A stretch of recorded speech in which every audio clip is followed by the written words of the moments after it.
Hello,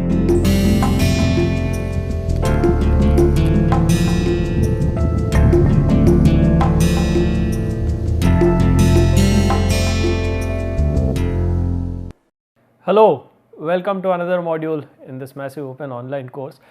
In this module, let us start talking about another very important and interesting concept. Might sound a little abstract to begin with, but I'll explain the motivation behind this as we go along. And this is the concept of the conditional Gaussian. This is what we call as the conditional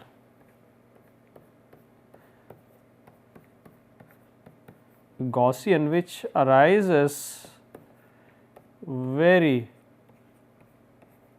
this is the conditional Gaussian, which again if you are a person who is working in machine learning, data analytics and so on, this arises very frequently. For instance, ML is one area where this would arise significantly. This is what is called the conditional Gaussian.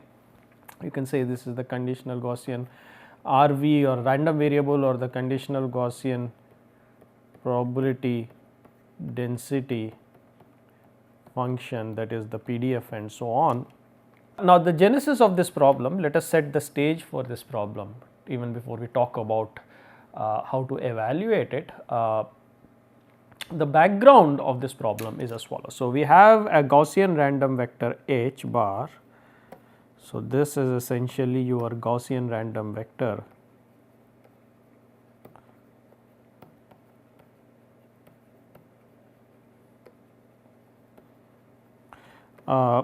To make things simple, let us make it mean 0 like what we usually have. We are going to talk about the non-zero mean case later. So, this is expected value of H bar, this equals 0, and then we have another Gaussian random vector Y bar.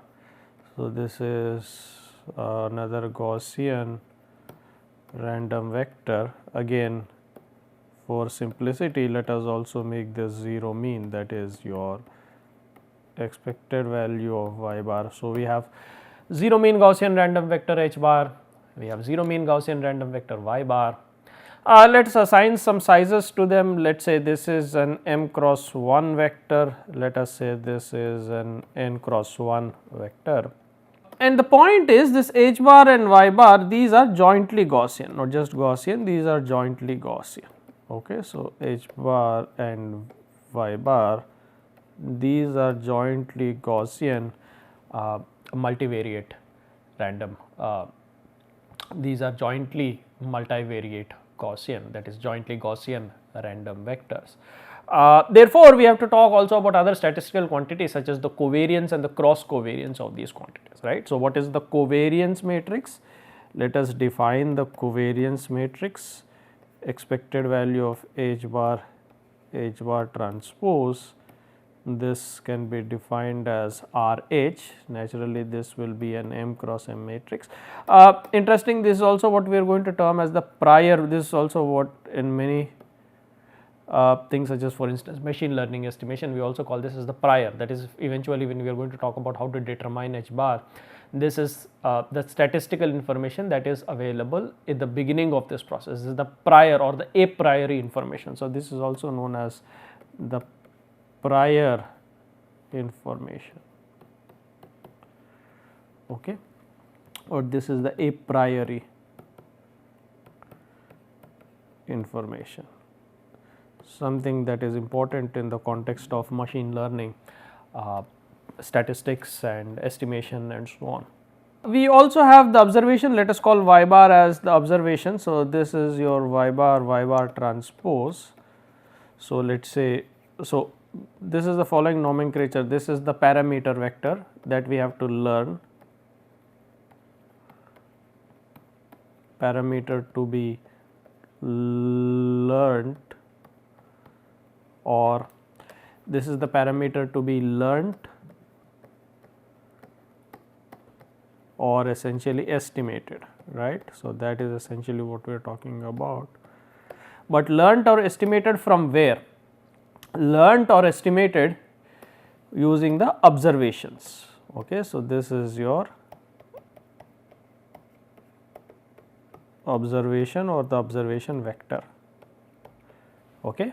So, this is the parameter h bar, this is y bar is observation vector which is 0 mean and the covariance is r y, and this is basically, since y is n cross n, y bar is n cross n, this r y, this is the covariance matrix. So, this is the covariance of h bar, covariance matrix of h bar.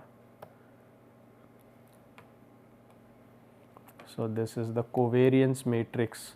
So, I am going to write, so this is the covariance matrix of y bar,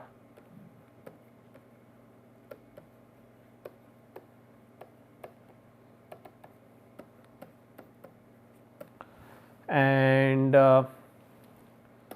RH, this is the covariance matrix of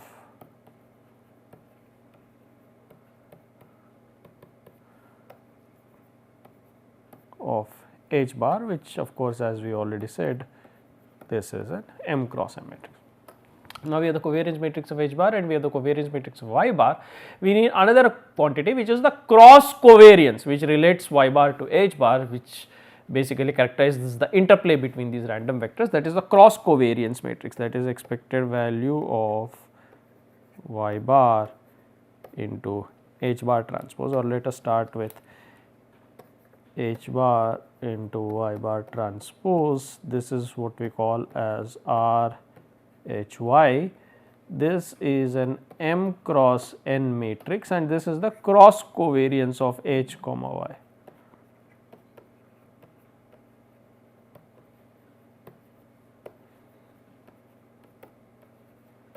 This is the cross covariance of H bar comma Y bar, and similarly you can define also the other one, which is expected value of Y bar H bar transpose. This is R Y H, which naturally this is equal to R H Y transpose. Okay. So, these are the cross covariance matrices. Okay. Now, the interesting thing, the question that we want to ask, and the question that often arises in practice is, now we have this random vector H bar, we have this Gaussian random vector Y bar, in fact jointly Gaussian random vectors H bar and Y bar. What is the conditional probability density of H bar given Y bar? Of course, we know the conditional probability density H bar given Y bar will also be Gaussian, but what are the parameters of this conditional Gaussian probability density function? That is an interesting question. Now, what is the, this is the, what is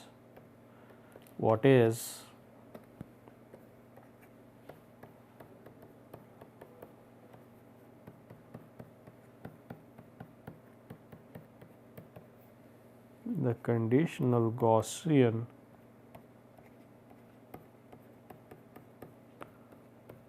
PDF that is H bar given Y bar? What is the conditional, that is, if we were talking about the PDF, remember this is the conditional Gaussian PDF f of H bar given Y bar, f of H bar given Y bar. This is a conditional, remember this conditional Gauss, this is a conditional Gauss, this is a conditional probability density function. So, the question is, what is this conditional Gaussian PDF?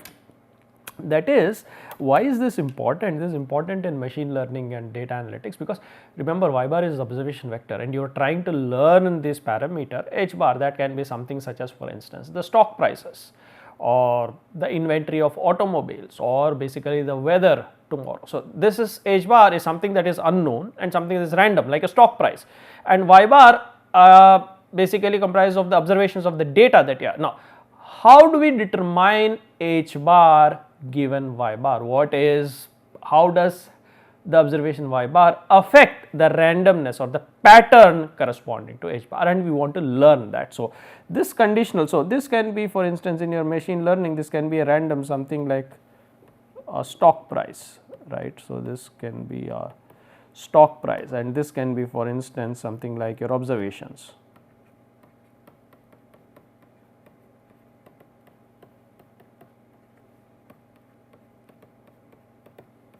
This can be your observations of data.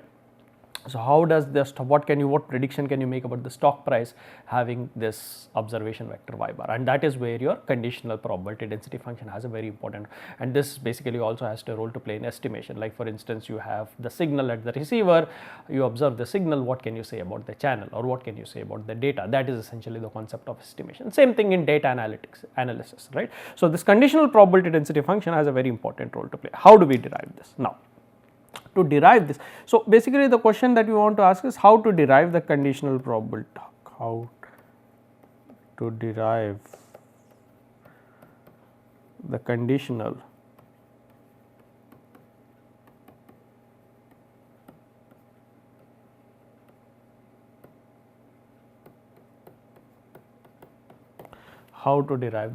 Gaussian PDF, and for that we will follow the following procedure. Now, let us define a new random variable. To do this, let us define a new random variable z bar equals h bar minus r h y into r y inverse into y bar. So, this is a new random vector that we have defined. This will also naturally be m cross 1, this is a random vector. Now, this we have already seen, this is the cross covariance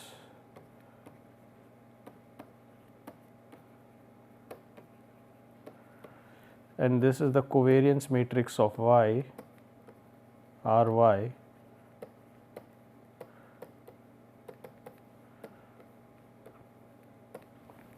And now, what you can also see is these are Gaussian. You have the h bar, y bar,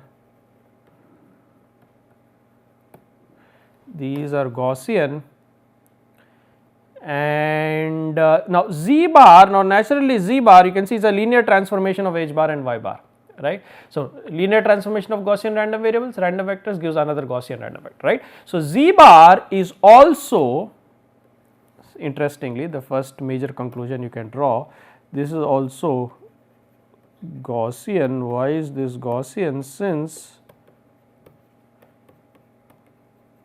linear transformation,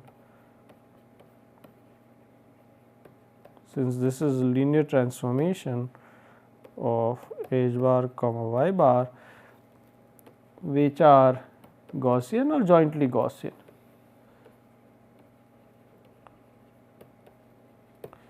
Which are Gaussian. So, z bar is Gaussian, that is the first thing that we have established. So, z bar is a Gaussian random vector.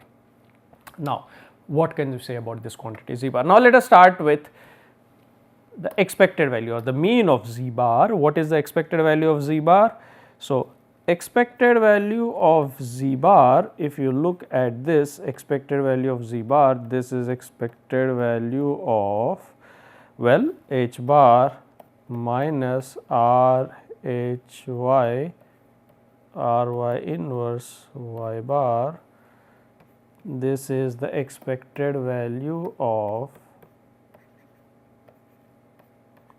h bar minus r h y into r y inverse expected value of y bar, and this is equal to the expected value of h bar. This you can see, this we have assumed these quantities to be 0 mean. So, this is 0, this is equal to 0. So, this is also equal to 0, expected value of z bar, this is also equal to 0. So, z bar is 0 mean Gaussian.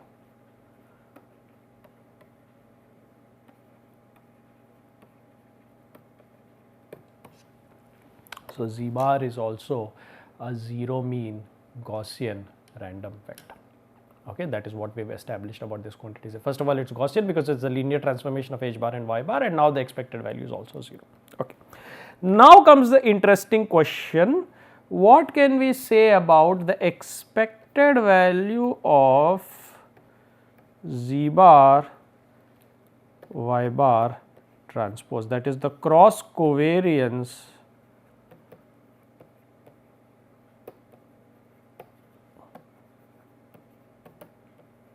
what can we say about the cross covariance of z bar y bar, and this will be, if I can simplify this, not very difficult to derive, that is expected value of, we have the expected value of z bar y bar transpose, which is the expected value of, we have the z bar which is your h bar minus r h y r y inverse y bar times y bar transpose, which is equal to the expected value of h bar y bar transpose minus r h y into r y inverse into y bar transpose, which is equal to the expected value of h bar y bar transpose minus r h y into r y inverse times the expected value of y bar transpose. This quantity is r h y, this quantity is r y, the covariance matrix of y. Therefore, you will observe something very interesting. If you call this as r z y, the cross covariance, this is r h y minus r h y into r y inverse into r y. Of course, this quantity is identity. So, essentially what you get is this is r h y minus r h y into I, which is needless to say r h y minus r h y, this is equal to 0. Therefore, the interesting thing that you observe is that the cross covariance, expected value of z bar into y bar transpose, that is equal to 0. That has an interesting implication. Now, z bar is Gaussian, y bar is Gaussian, and these cross covariance is 0, which implies that these are uncorrelated. Now, remember, for Gaussian, if the two random variables are uncorrelated, the two random vectors are uncorrelated, they are basically independent. That is a conclusion that you can make only for the Gaussian. Therefore, very interestingly, therefore,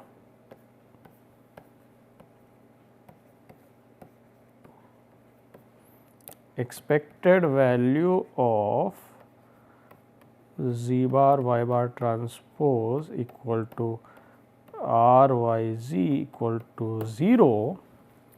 What this basically implies is that z bar y bar are uncorrelated. What this implies that z bar y bar are uncorrelated, and this implies that z bar y bar, these are independent. Now, this is not true for all, this implies that these are independent because z bar comma y bar are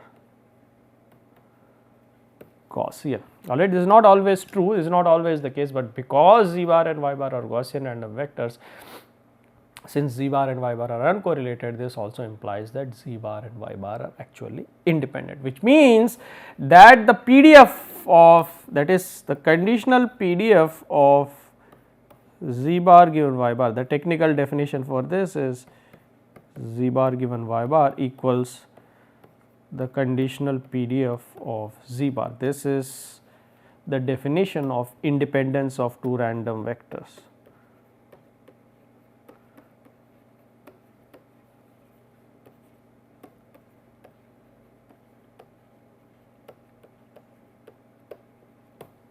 This is the technical definition for the independence of two random vectors. So, because these are uncorrelated, these are also independent. Because these are uncorrelated, these are essentially also independent.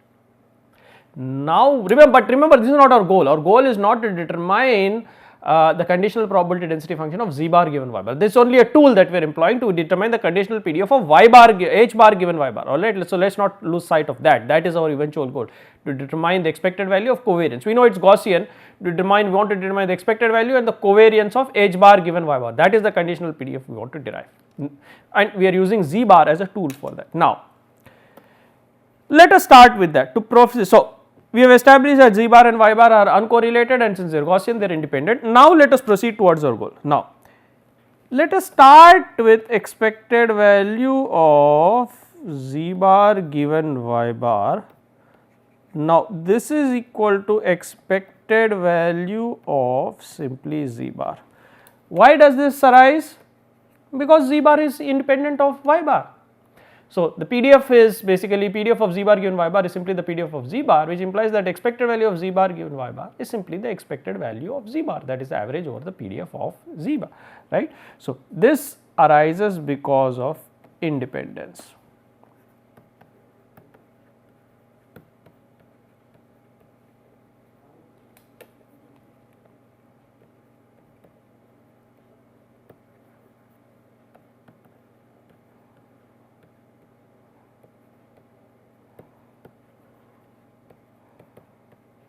Arises because of independence of z bar given y bar, but on the other hand this is also equal to expected value of, substitute for z bar, that is h bar minus r h y into r y inverse into y bar given y bar,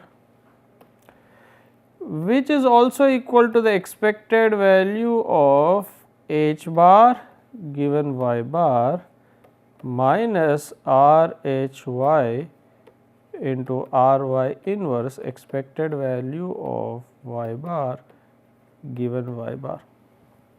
Oh, by the way, expected value of z bar is 0. We already know that, because we have established over here, if you go all the way back and you look at this, we have established that expected value of z bar is 0. Alright, so z bar is 0 mean Gaussian. Alright, we have already established that expected value of z bar is 0. Okay.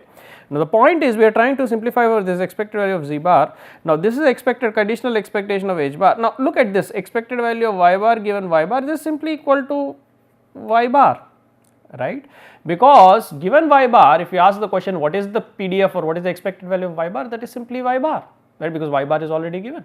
So, now that means that this quantity is equal to expected value of h bar given y bar minus r h y r y inverse y bar. Let us call this as our result 2. This is the same quantity, expected value of z bar given y bar, but expected value of z bar given y bar is equal to 0. We call this is from the result 1. So, this implies that the one result conclusion in 1 is equal to equating 1 and 2, not the numbers but the results. This simply implies that 0 equals expected value of h bar given y bar minus r h y into r y inverse into y bar, which basically implies now that the conditional expectation expected value of h bar given y bar equals r h y into r y inverse into y bar. So, this is an important result. This is the conditional expectation of h bar, and this has many consequences, very many applications as I am going to describe later. So, this is the conditional, the average value, the conditional expectation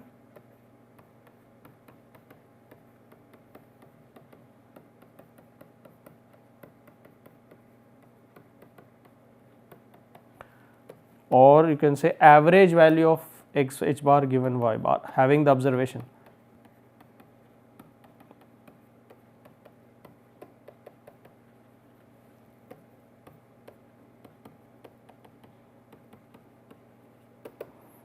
average or the mean value, the conditional mean, right, conditional expectation or the conditional mean, right, or the average value of H bar given Y bar. So, naturally you can see this is a good answer to the question, having observed Y bar, given the observation Y bar, what can you conclude about H bar? What is the mean of H bar? What is the average value of H bar? And this is a fantastic result which tells us that having observed Y bar, the expected value of H bar given Y bar, the average value of H bar given Y bar is given by this quantity, that is RHY into RY inverse into Y bar. And as you can already see, this is a good estimate for the covariance matrix, this is a good estimate for the H bar, for the parameter H bar, that is having observed Y bar. If someone asks you what is, that is having observed this Y bar, what is a good estimate for the stock prices in H bar, this would be your answer, RHY into RY inverse into Y bar, that is an estimate of the stock prices, right. So, this can provide you a lot of, as you can already see, can be very useful in many scenarios in learning and analysis, and as I have already told you, has several applications. All right. So, this is the conditional expectation. Now, of course, that does not complete it. We also have to answer, we also have to determine, because this is Gaussian, for a Gaussian, to characterize a Gaussian we need the mean at the expected value and also the variance, the covariance matrix. Now, we also have to characterize what is the covariance of this quantity H bar given Y bar, and we will do that in the subsequent modules. All right. So, we will stop here where we have derived the conditional mean, we will derive the conditional covariance and then also extend it to non-zero mean quantities and then infer valuable insights from this process. Thank you very much.